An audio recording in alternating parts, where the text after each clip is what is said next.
God damn it. What the fuck?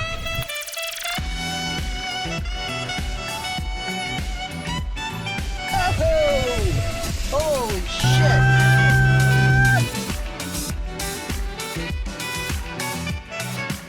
What's going on, guys? Big Al's Bike and Auto coming at you today. Another Copart walk around video. I hope you guys enjoy these. Maybe it seems like I'm copying some other YouTubes doing this, but I'm here every week, and if you like watching it with them, I guess you might as well watch it with me. So I'm going to two different locations today. Miami's kind of weird. We have two locations on the exact same street, about not even a mile apart, maybe a mile apart, but I'm at the first location right now. So I'm going to look at another at&t Malibu, 116,000 miles. Okay, here's my Malibu. Well, hopefully it'll be mine.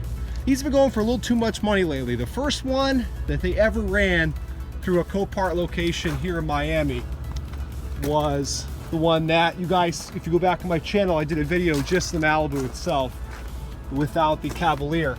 That was the first at&t Malibu they have ever ran through, at least in recent times. And I bought it for 250 bucks. Nobody cared for it. And now all of a sudden, I swear it's because of my YouTube video, everybody wants one. So we're gonna just do a basic check on these. Again, I've bought enough at&t vehicles that they almost never have any issues. So I don't worry too much. Interesting situation with the AC. It appears that, there we go. I thought it wasn't staying on. I figured maybe there was an issue with the clutch. All the old at&t stickers on here still as always. I like the lower miles in this one. The one that my subscriber sent me a couple weeks ago in West Palm had even lower miles, and that went for way too much money. That's been the situation with these lately. We've got an ABS light, which isn't the end of the world. So I don't know why these have been bringing so much money lately, but like I said, maybe it's because of my videos. But if this stays at a reasonable number where I can make a decent profit on it, I'll still pick it up. AC is cold. Let's go ahead and check out that engine bay. We all know these 3100 motors have that piston slap when they're cold. I actually haven't checked to see if this is a 4-cylinder Malibu or a 6. I really wouldn't care either way. Got some minor paint damage on the hood. It's pretty typical of these. And we got the 3100. It's already nice and quiet, so this one doesn't have any piston slap that's too bad.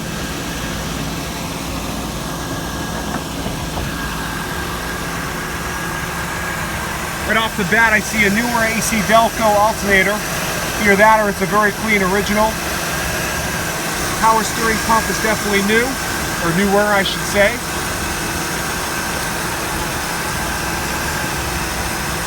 Looks like we even have evidence of a new air conditioning system. That compressor is aftermarket, and look at how clean those lines are. So this car is the typical service done that they do in all these Malibus, at&t, AC, power steering, alternator, basic wear and tear parts after almost 20 years.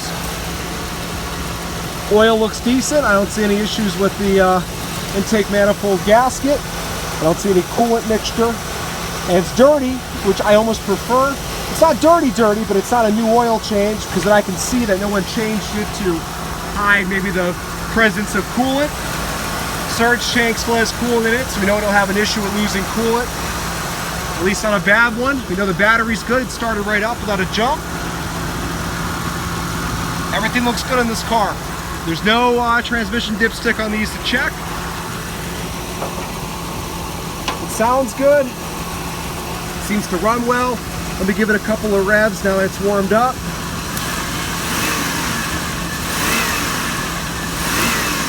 Nice and quiet. This actually is this one doesn't seem to have any piston slap at all, which is a very typical issue with these. You get the typical paint problems that these older Chevys have, but nothing that my other ones haven't had. I still have no problem selling them. And the last thing we got to check, of course, are those tires.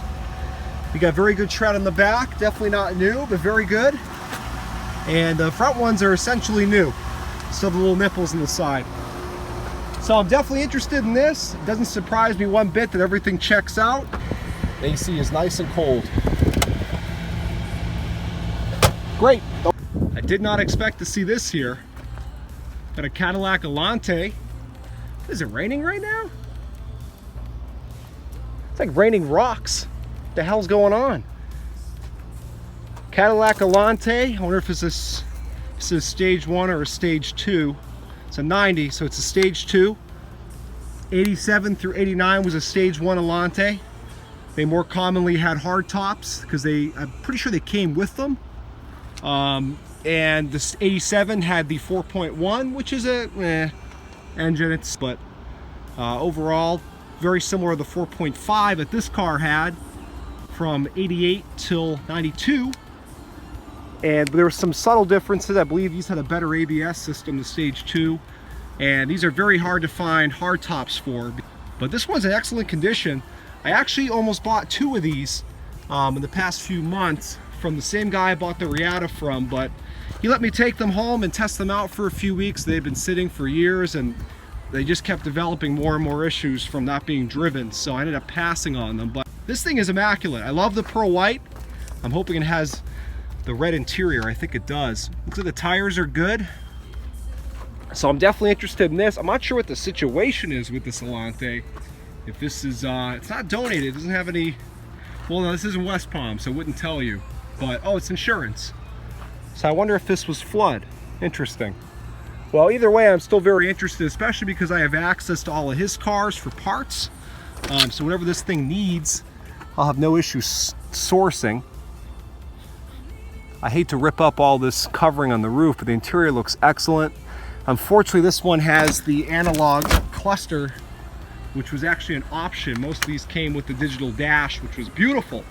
It looked like something that was way ahead of its time. Unlike most digital dashes that had that calculator screen appearance, this was very crisp and clear. Almost looks like the screen you'd see in a 2007 Mercedes S-Class. So this thing is in great shape.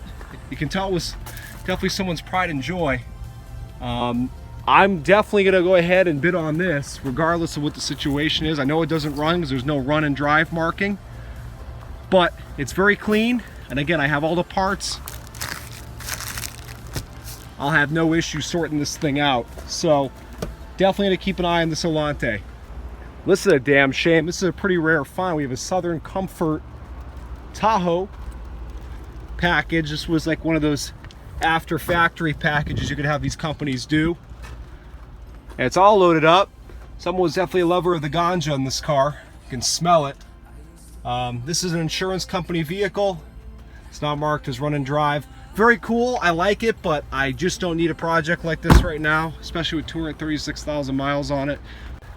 This is a very easy fix. You know, you need a radiator and a new bumper and a new hood and a new fender, but it looks like there was no frame damage. You obviously have to check underneath, but got a little sun shower happening right now, which I didn't expect, so I'm not gonna go crazy doing that.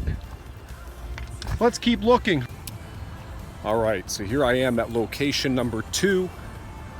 Right off the bat, I see we have a Mary Kay SRX.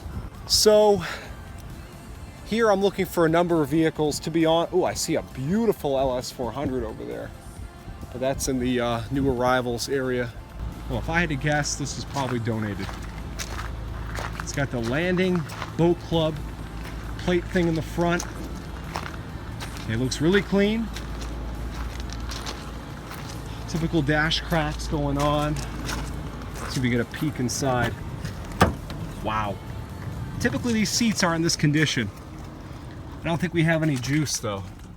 Nope, because it's an on. Probably donated. I'm gonna have the lot number because of this video, and I'll take a look at it later on. Paint's in great shape, and this is the coach model. So they're just telling me now to leave the spot. So I'm gonna do just that. Here's actually one of the first ones I was interested in looking at. There's quite a number at this lot. This is a 2008 Mercury Mountaineer. These are notorious for transmission problems, and the fact that a vehicle this new in this condition is donated makes me think that's probably the issue. But if it goes for low money, I'll throw a transmission in it, because this car in working condition is worth some coin. power seats move me around for fun. You know, I meant to bring my code reader and I forgot it. But I don't see any, typically with these they'll throw a flashing overdrive light if there's a transmission problem. I don't see any code for that. The brakes are pretty spongy. Let's see if they're actually working. Well, it is holding the car. And the transmission's engaging as it should.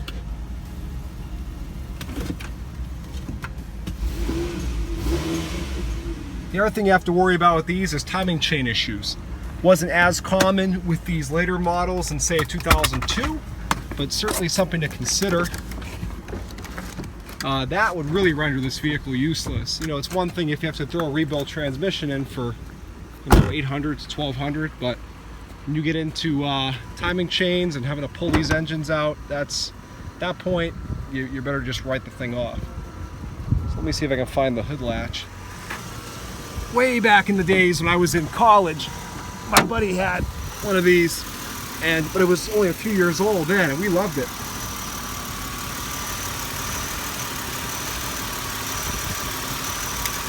Seems to be idling pretty well, but maybe a little bit of a, I don't want to call it a misfire, but kind of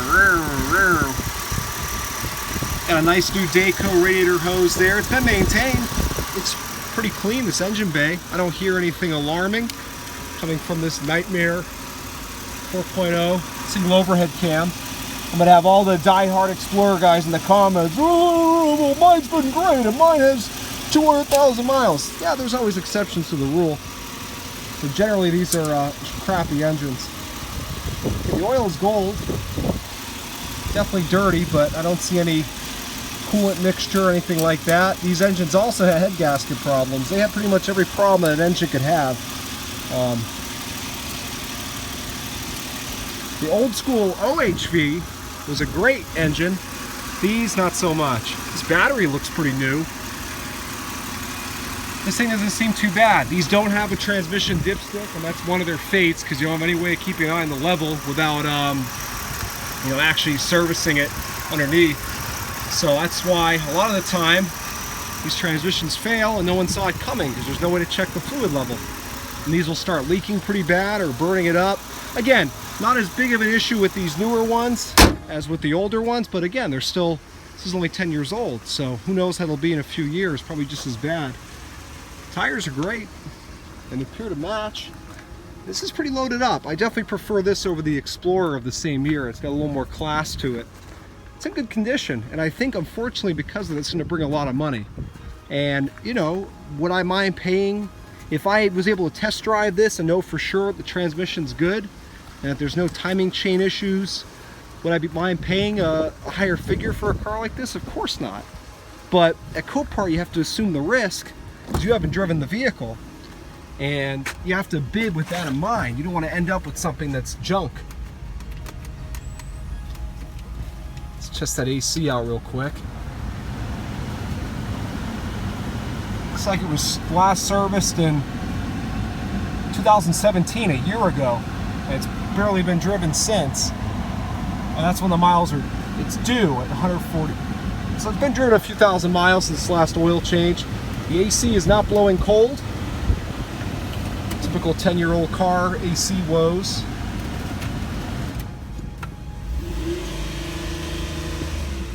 I don't hear any, a bit of a weird noise down there, but it actually sounds like it's coming from the back, like maybe an exhaust issue. Got a low tire pressure light and a door ajar.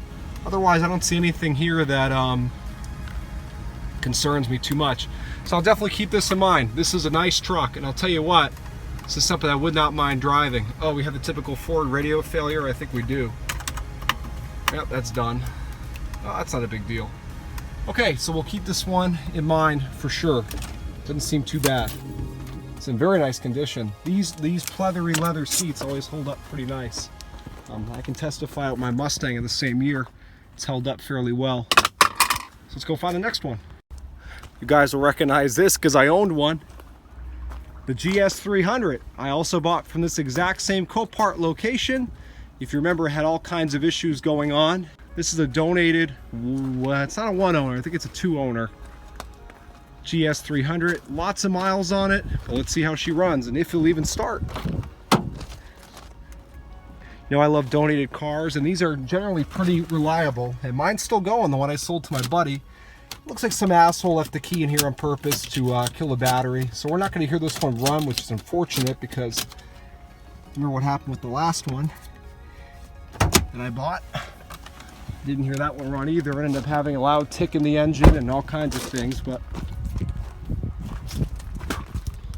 my good friend that I sold it to sorted it out pretty quickly. The engine's pretty clean. Paint's faded in the hood, the seat's torn up. It doesn't look that well maintained after all. Jesus Christ, did boulders fall on this thing? Oh, so I use the Lord's name in vain. I'm gonna have about 5,000 diehard Christians crazy on me on this cruise here. Holy cow. Looks like someone threw boulders at it. I'm pleasantly surprised on the Mountaineer that it's actually in such good condition. And I checked underneath it after I was recording. I checked the transmission pan, it was nice and dry. And there's no evidence of any old leaks, so I don't see anything too alarming with that truck. You know, it is a little suspicious someone donated a 2008 Mountaineer in that shape when you could easily sell it. But people have their reasons. Sometimes they don't want to be bothered with it. State matters, etc. Oh, he just caught that on fire. It's taken off the he's laughing about it. He's taken off the wrap, and I think it went a little ham with the heat gun. I hope you guys get to see that. So anyway, I'm heading out of here now, and we will see. As usual, take a guess in the comments what vehicle I'm going to buy, or vehicles, from these Copart locations, and see if you're right. Thanks for watching.